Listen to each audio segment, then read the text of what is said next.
اور میرا خیال ہے آپ اس بات کو صحیح طرح سمجھتے ہیں.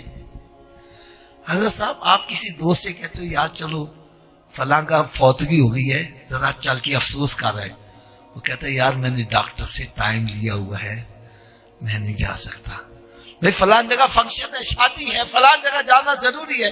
وہ کہتا نہیں یار میں نے ڈاکٹر سے ٹائم لیا. کس سے ٹائم لیا؟ جو ریپیئر کرنے والا ہے. حضرت صاحب جو مشینری ریپیئر کرنے والا ہے اس سے ٹائم لے لیا جائے، سارے پروگرام چھوڑ دیتا ہے.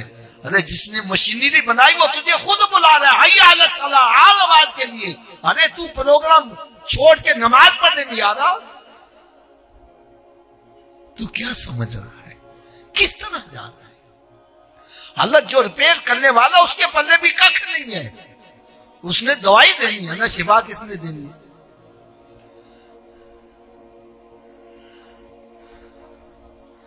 جو حقیقی شفا دینے والا ہے اس کے آگے ہم جھک نہیں رہے. یار کیا کر رہے ہیں؟ کس طرف جا رہے ہیں؟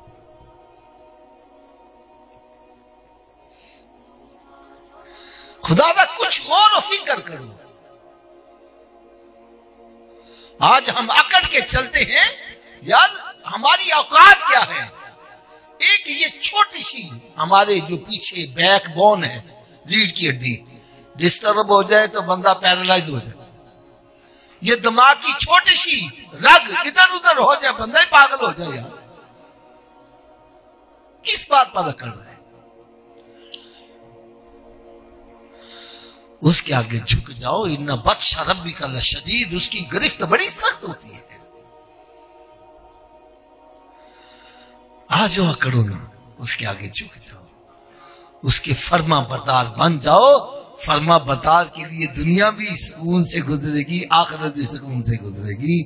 آخرت میں جنت ہے. اور نافرمانوں کا انجام دنیا کے اندر کیا ہوتا ہے، قبر میں حشر میں کیا ہوگا. آپ ایمانداری سے، میں تو یار آپ کے اوپر بات چھوڑتا ہوں، ایمانداری سے بتلاؤ گناہ کر کے دنیا میں چین مل جاتا ہے؟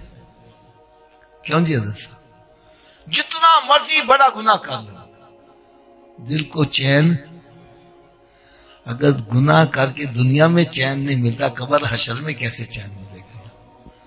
چین ملے گا تو نیکی کر کے ہی ملے گا. ارے نیکی کرو گے دنیا میں بھی چین ملے گا، قبر میں بھی اور حشر میں بھی چین ملے گا.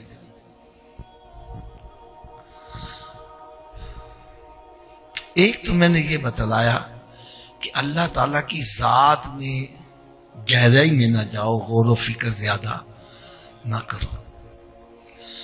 اور اس کی صفات میں جتنا غور کرو گے آپ کا ایمان اتنا مضبوط ہوتا چلا جائے گا. یار دن ٹائم سے نکل رہا ہے، سورج ٹائم سے نکل رہا ہے، چاند ٹائم سے نکل رہا ہے، اور بارش برس رہی ہے. پانی بارش کا آسمان سے آ رہا ہے اور پانی کا رنگ ایک جیسا ہی ہے. اور زمین میں جاتا ہے، کہیں گلاب لگا رہا ہے، کہیں گینڈے لگا رہا ہے. یہی پانی کہیں اناج کھا رہا ہے، کہیں پھل لگا رہا ہے، کہیں پھول کھلا رہا ہے. یہ کون ہے لگانے والا؟ اللہ کی ذات ہے. دین کی بات پھیلانا صدقہ جاریہ ہے. ثواب کی نیت سے ویڈیو کو شیئر ضرور کیجیے. جزاک اللہ.